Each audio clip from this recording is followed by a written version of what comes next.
Welcome, मैं हूं ज्योति। आप देख रहे हैं चुनावी समर, जहां पर एक और ताजा अपडेट के साथ हम हाजिर हैं।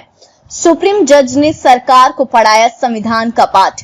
देश में जनता का भरोसा जब कार्यपालिका से खत्म हो जाता है तो फिर न्यायपालिका की जिम्मेदारी बढ़ जाती है और वो जनता के हितों की रक्षा करे। चूंकि इस वक्त जनता का भरोसा सरकार से उठ चुका है, तो ऐसे में जनता की आखिरी उम्मीदें कोर्ट पर जाकर टिक गई हैं। वैसे इस वक्त देश में कोरोना काल चल रहा है, इसलिए कोर्ट कोरोना के मुद्दे पर लगातार सरकार पर नकेल कसने का काम कर रही है। वहीं इस दौरान सुप्रीम कोर्ट ने CAA को लेकर एक बार फिर से मोदी सरकार की आलोचना की है। जैसा कि हम जानते हैं कि अमेरिका में बाइडेन की सरकार आने के बाद भारत में CAA का मुद्दा गर्म हो गया है। इसी कड़ी में सुप्रीम कोर्ट ने इशारों ही इशारों में CAA को लेकर मोदी सरकार को चेतावनी दी है। आपको बता दें कि सुप्रीम कोर्ट के जस्टिस संजय किशन कौल ने ये कहा कि कानूनी अनुसंधान जैसे महत्वपूर्ण मामलों की ओर अभी देश में किसी का ध्यान नहीं गया है, जबकि ये कानून की पढ़ाई कराने वाले संस्थानों और इस क्षेत्र में काम करने वाले लोगों के लिए काफी उपयोगी है। उन्होंने ये भी कहा कि इसके लिए बेहतर होगा कि सभी संविधान और कानून की ताकत को समझें।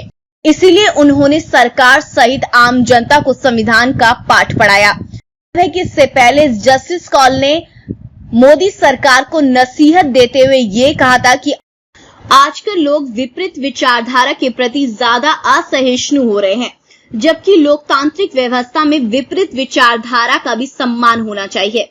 उन्होंने कहा था कि लोकतंत्र के मौलिक सिद्धांत में अभिव्यक्ति की आजादी है और ये महत्वपूर्ण है कि लोकतांत्रिक राज व्यवस्था में लोग एक दूसरे की विचारधारा का सम्मान करें। इस तरह सुप्रीम कोर्ट के जज ने साफ साफ कहा कि देश में संविधान से बड़ी कोई ताकत नहीं है और हर किसी को उसका सम्मान करना चाहिए। वहीं देश में विरोधी विचारधारा वाले व्यक्ति की बातों का सम्मान आना चाहिए। यानी कि सुप्रीम जज ने भले ही CAA का नाम नहीं लिया, लेकिन उन्होंने इशारों में मोदी सरकार को आगाह किया है कि धर्म के नाम पर जनता के साथ तानाशाही करना बंद करे।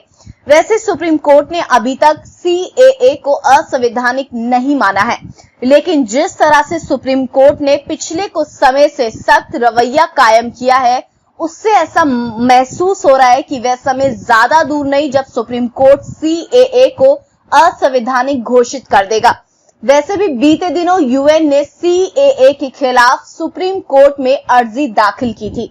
ऐसे में संभव है कि कोरोना काल समाप्त होते हैं सुप्रीम कोर्ट इस मामले में कोई बड़ा फैसला सुना सकती है। कुल मिलाकर हम ये कह सकते हैं कि सुप्रीम कोर्ट के आक्रामक तेवर देखते हुए ऐसा महसूस हो रहा है कि जल्द ही CAA असंवैधानिक घोषित हो सकता है। इस पर आपकी जो भी राय आप प्लीज कमेंट सेक्शन में लिखें। Thank you so much. Keep watching today's for more news.